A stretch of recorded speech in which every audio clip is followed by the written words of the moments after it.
ucapan daripada Datuk Wira Dr. Hatta Ramli yang merupakan Setiausaha Agung Parti Amanah Negara. Mari dengan ini mempersilakan. Ada bisa kan?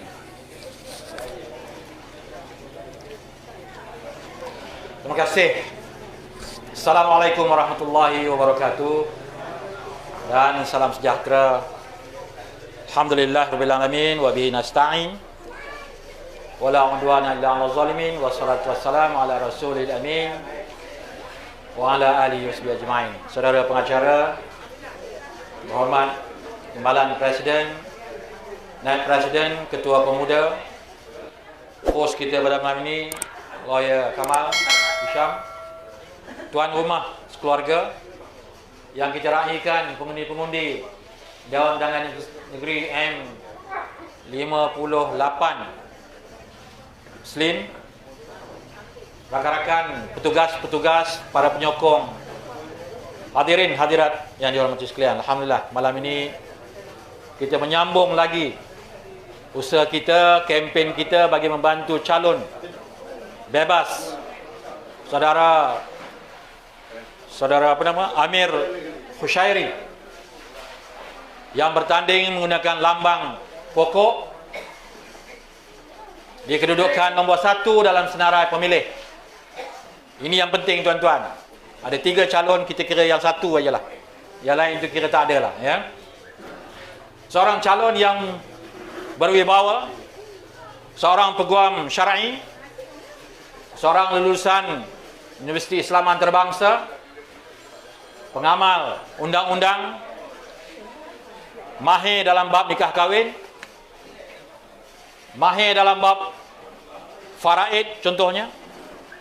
Dan saya berkeyakinan warga Muslim akan beroleh manfaat yang besar sekiranya kita dapat memilih Amir Hushairi sebagai wakil rakyat kita pada kali ini. Beliau anak muda yang berani, educated, mempunyai seorang isteri pakar radiologi. Pakar tuan-tuan, bukan macam saya ya. Saya pakar public health. Ya. Kenapa gelap lah? Bukan calang-calang itu. Pakar radiologi. Bertugas di Hospital Teluk Intan, tetapi adalah juga seorang pakar pelawat ke Hospital Slim River. Artinya tuan-tuan, kita mempunyai pasangan suami isteri yang insya-Allah akan memberikan khidmatnya. Seorang sebagai wakil rakyat tuan-tuan, seorang sebagai pakar perunding radiologi, pakar X-ray tuan-tuan. Jadi inilah yang kita tawarkan kepada tuan-tuan. Lambangnya lambang pokok tuan-tuan. Apa pokok apa kita jangan kira. Orang yang minat sawit anggaplah itu pokok sawit. Kalau di Trolak Utara sana tu, Trolak apa yang tanam getah ya, Trolak Timur kan. Ya, anggaplah itu pokok getah. Artinya kita mempunyai wakil daripada kalangan yang menyokong kerajaan PH dahulu. Suatu kerajaan yang telah dipilih secara sah oleh rakyat dalam pilihan raya umum yang lalu. Dengan kemenangan yang memberangsangkan, mempunyai kedudukan yang kuat, mempunyai kepimpinan yang solid, dan juga manifesto yang cukup cantik. Tetapi akibat pengkhianatan sebahagian daripada ahli kerajaan itu sendiri, apabila 6 orang menterinya lari bersama ahli-ahli parlimen, maka jatuhlah kerajaan yang mempunyai keabsahan, yang sah di sisi undang-undang, berakhir pemerintahan selama 22 bulan. Tadi saudara Syazni melaporkan ucapan salah seorang menteri berkenaan yang seolah-olah sudah hilang ingatan bahawa 6 bulan yang lalu beliau bersama dengan kerajaan tersebut. Kita tidak mau komen prestasi, tetapi beliau bersama-sama dengan kerajaan, dan kerajaan PH ketika itu dalam tempoh 22 bulan memberikan khidmat kepada masyarakat, telah melaksanakan sebagian besar daripada manifesto kita. belum mencapai 100%, tapi sudah melebihi 60%. Antara yang besarnya ialah bagaimana kerajaan PH berjaya menangani isu tabung haji yang berada dalam keadaan kritikal, yang melaksanakan pemberian dividen tidak mengikut peraturan undang-undang, yang menyalahgunakan kedudukan keuangan tabung haji untuk berbagai aktiviti-aktiviti yang bertentangan dengan undang-undang. Akhirnya hari ini tabung haji sudah dibersihkan, sudah mula menunjukkan prestasinya dalam urusan core business dia. Walaupun pihak Muafakat Nasional ke ataupun Perikatan Nasional ke masih menganggap tabung haji itu belum berjaya. Sebenarnya sudah dibuktikan telah berjaya diselamatkan. Orang di Slim River, orang di Don Slim ini sendiri menikmati antaranya tol lebuh raya yang telah diturunkan. Saya sebagai ahli parlimen Lumut berulang setiap minggu balik ke Lumut, amat terasa keselesaan apabila tol kita turun. Kalau saya biasa bayar RM17, kini saya bayar RM11. Suatu penjimatan yang saya rasai setiap minggu. Apatah lagi tuan-tuan yang menggunakan lebuh raya setiap hari. Ini antara janji kita.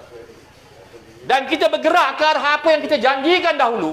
Belum sampai masanya, tetapi bergerak ke arah menghapuskan tol ini, mengambil alih lebuh raya ini. Ini adalah work in progress, tetapi dihalang oleh pengkhianatan sebahagian daripada ahli-ahli kabinet dan juga ahli-ahli parlimen Pakatan Harapan. Felda telah mengeluarkan kertas putih. Walaupun kita kata Azmin sudah hilang ingatan, ya, bahawa dia adalah sebahagian dari kerajaan, dia telah mengenengahkan kertas putih untuk menyelamatkan Felda, untuk mengembalikan wibawa Felda, untuk menambah pendapatan penduduk Felda, untuk memberikan kebajikan kepada generasi kedua Felda. Ada usaha, tapi dia sendiri pun lupa. Hari ini Azmin lupa banyak. Dia mengenengahkan shared prosperity, kemakmuran bersama, atas inisiatif dia dengan Perdana Menteri dan dengan kabinet. Hari ini dia tak sebut. Sedangkan kita tahu dan kita menyokong shared prosperity ini ataupun kemakmuran bersama ini sebagai satu pendekatan kerajaan PH yang cukup cantik, di mana kita boleh merapatkan jurang pendapatan antara rakyat kita yang kaya dan yang miskin. Tetapi hari ini dia tak bercakap. Dia seolah-olah lupa bahawa kita telah melangkah satu langkah ke hadapan dalam hal ini. Jadi saya pun tak tahulah apa virus yang menjangkiti ahli-ahli kabinet hari ini yang dulunya berada dalam kabinet PH.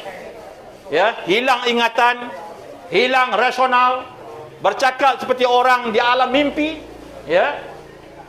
Dan yang lebih teruk, seperti disebutkan oleh Syazmi tadi, tindakan-tindakan oleh kerajaan, oleh menteri kabinet yang lari daripada etika, lari daripada tanggungjawab integriti seorang pemimpin, terutama sebagai menteri. Kita dah dengar tadi isu menteri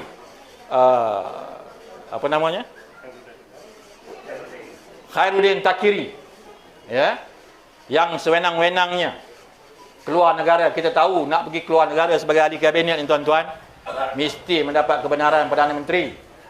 Ya, saya yakin dia ada dapat kebenaran Perdana Menteri. Untuk lawatan peribadi, bukan lawatan rasmi. Ini kita dapat maklumat dari kementerian mereka sendiri. Lawatan peribadi dalam keadaan jangkitan, bagaimana boleh meluluskan lawatan peribadi? Absurd, impossible, irresponsible. Perdana Menteri sudah tidak bertanggungjawab membenarkan seorang menteri kabinet untuk keluar negara.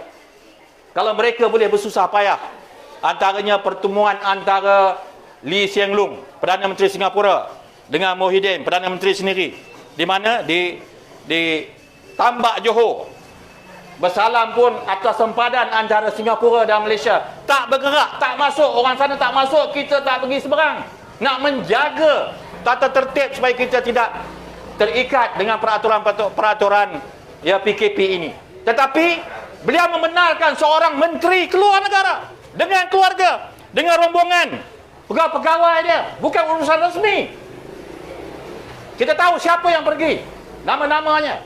Kita nak tahu selain daripada Khairuddin sendiri, adakah pengikut-pengikut dia ini menjalani ya pemeriksaan COVID-19, menjalani kuarantin 14 hari. Kalau tidak tuan-tuan, bukan hanya takhiri, sesiapa yang mengiringi beliau termasuk ahli keluarganya jika ada, mesti ya dipertanggungjawabkan kerana mereka membahayakan masyarakat kita.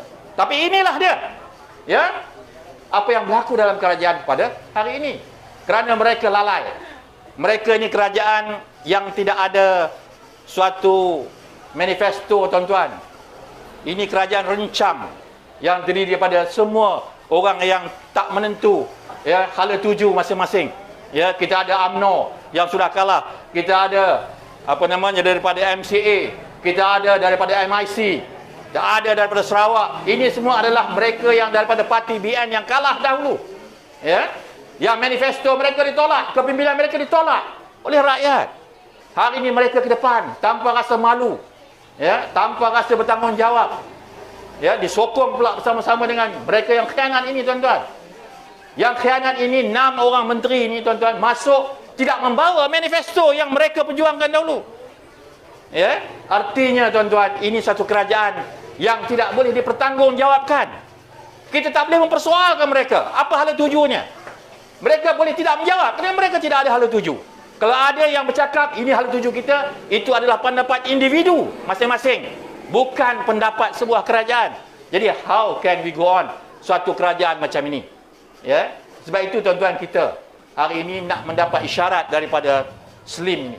Ya, kalau pengundi-pengundi di SLIM boleh menunjukkan suatu respons bahawa mereka menolak kerajaan Perikatan Nasional ini tuan-tuan, ianya petunjuk bahawa rakyat nak balik apa yang telah mereka sama-sama sepakat pada pilihan raya umum yang lalu, iaitu memilih Pakatan Harapan. Sebab itu undi tuan-tuan di sini sangat penting. Sangat penting. Kalau tuan-tuan bersekongkol dengan kerajaan pintu belakang ataupun tebuk atap ni tuan-tuan, artinya kita memilih untuk negara kita merudum semula. Ya, kita telah mendapat banyak kelebihan, banyak kejayaan dalam kerajaan. PTPTN kita sudah boleh handle. Ya, kita ekonomi kita, pelaburan asing masuk dalam negara kita cukup banyak. Ya, siapa kata kerajaan kita gagal? Ya, yang peliknya yang mengatakan kerajaan kita gagal inilah menteri-menteri dahulu. Kalau ekonomi kita gagal zaman PH, yang menjaga ekonomi ialah Azmin Ali. Ya, sangat-sangat tidak mana sabar. Dia boleh bercakap sedemikian, seolah-olah berada di alam yang lain. Macam dah tak kenal dah apa yang ada. Ya, pada diri dia sendiri. Ya. Jadi kita telah berjaya. Pendidikan kita tuan-tuan, walaupun ada kontroversi kecil-kecil, ya, tulisan jawi ke kasut kasut hitam, kasut putih, tetapi keseluruhannya pendidikan kita, baik universiti, baik di sekolah, berjalan dengan baik. Proses untuk menaik tarafkan penggunaan internet misalnya telah diperjuangkan oleh menteri kita Mazli ketika itu. Ya, telah berjalan. Ya. Tetapi ada juga kontroversinya bukan dilakukan oleh kerajaan tetapi pihak-pihak seperti contohnya rasuah yang berlaku untuk skim internet laju yang melibatkan bekas ataupun isteri bekas Perdana Menteri. Yang itu bukan kerja kita. Ya. Kita berjaya. Pembangunan keluarga, pembangunan masyarakat, pembangunan kesihatan. Kita berjaya mengekang penyakit COVID-19 zaman kita memerintah. Ya. Dalam tempoh wabak bermula sehingga kerajaan kita jatuh, kita hanya ada 26 kes. 24 daripadanya sudah selesai, sudah sehat, discharge. 2 orang saja yang masih ada.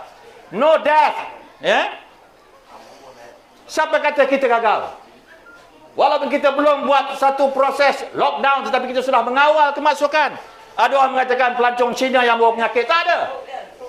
Yang menjadi pembuka apa namanya kelompok-kelompok, apa panggil kelompok grupnya, kluster-kluster ni tuan-tuan, bermula saya sendiri di karantina 14 hari kerana duduk makan bersama dengan pengerusi UDA ketika itu.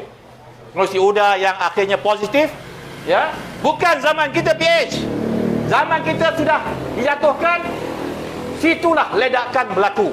Apatah lagi apabila dilantik seorang menteri yang mengemukakan cara-cara kawalan, perawatan yang tidak munasabah, termasuk air suam dan sebagainya. Sebab itu tuan-tuan, zaman Dr. Zul menjadi Menteri Kesihatan, beliau bersama-sama dengan Ketua Pengarah Kesihatan Tan Sri, Datuk Sri Dr. Nur Hisham, keluar bersama-sama dalam TV, mengendalikan press conference, mengendalikan jawapan-jawapan atas soalan-soalan yang dikemukakan oleh pemberita. Cantik tuan-tuan. Ini yang kita nak tengok. Kerajaan yang pengaruh politiknya dengan kaki tangan awam, eksekutifnya bergerak bersama-sama. Tapi selepas menteri yang baru naik, sekali buat PC, berselera habis, tak muncul-muncul dah. Ya? That shows how good or how bad the kabinet Kementerian Kesihatan ketika itu. Ya? Dan kita dapat 9,000 kes lebih, 125 kematian sampai hari ini, masih lagi ada kes. Bukan kita nak mengatakan itu kerajaan punya hal, ya, menteri punya pasal, tetapi jangan menyalahkan PH.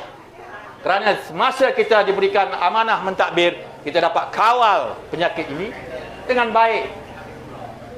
Ya. Jadi itu menandakan kemampuan kita. Ya.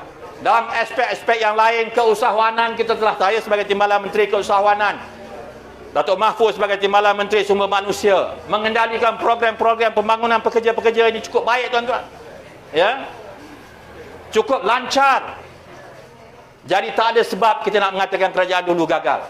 Oleh demikian tuan-tuan, tanggungjawab kita hari ini, ya, bukan kita ni kebaruk nak jadi kerajaan semula, tetapi kita rasa bertanggungjawab. Sebab mandat itu telah diberikan kepada kita. Kita kena jaga mandat itu. Okeylah, 6 bulan sudah berlalu, belum dapat penyelesaian.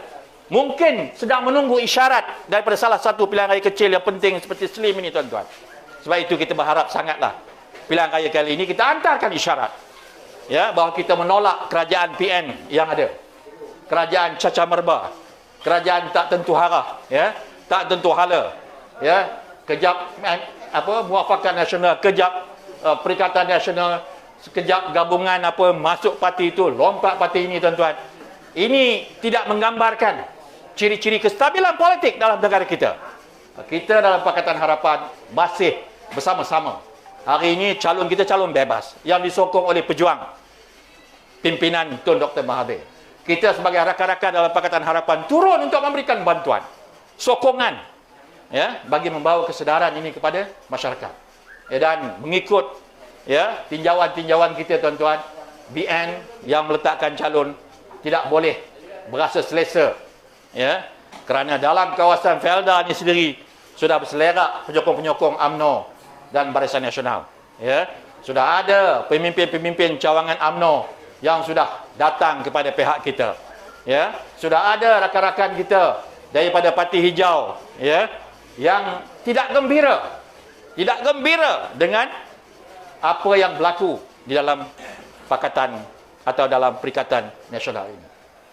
Tak ramai tuan-tuan orang yang menerima hakikat bahawa UMNO, ya, dan PAS telah bergabung. Suatu gabungan yang 7 tahun yang lalu ahli-ahli PAS tak dapat nak bayangkan akan berlaku. Never in their life, dia kata, dia akan melihat ini yang berlaku, ya. Tetapi rupa-rupanya usaha telah dibuat oleh sebahagian pemimpin PAS, termasuk presiden hari ini. Ahli tak percaya. Kami percaya ia sedang berlaku. Kami cuba halang tetapi tak berjaya. Akhirnya ahli-ahli PAS menyaksikan sendiri. Walaupun hari ini mereka, ya, berketimpah, kata orang Banjar, nak mempertahankan Muafakat Nasional ni, tapi jauh dalam hati mereka, di sudut hati mereka, mereka kecewa, ya, gabungan PAS dan UMNO ni boleh berlaku dalam hayat mereka. Jadi mereka tidak gembira dan mudah-mudahan mereka akan bersama-sama dengan kita dalam pilihan raya ini memberikan kesegaran semula pada Pakatan Harapan dan kita mengambil alih teraju semula bagi meneruskan kesinambungan usaha-usaha kita.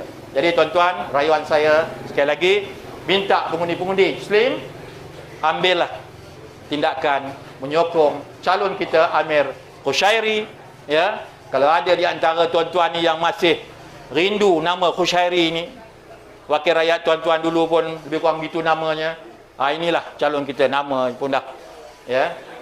Bolehlah, ya, menghilang rindu tuan-tuan, ya. Wakil rakyat kita yang kembali ke rahmatullah, meninggal di Bentong setelah diserang sakit jantung di Genting Highland. Kita doakan mudah-mudahan Allah mengampuni beliau, dan bagi kita yang masih hidup ni, kita teruskan perjuangan bagi melaksanakan tanggungjawab menyelesaikan mandat yang telah diberikan dalam pilihan raya umum yang lalu. Terima kasih kepada tuan-tuan, terima kasih kepada petugas-petugas. InsyaAllah kita terus bekerja, ya, tanpa rasa letih sehingga hari mengundi. Ya, we are banking on you.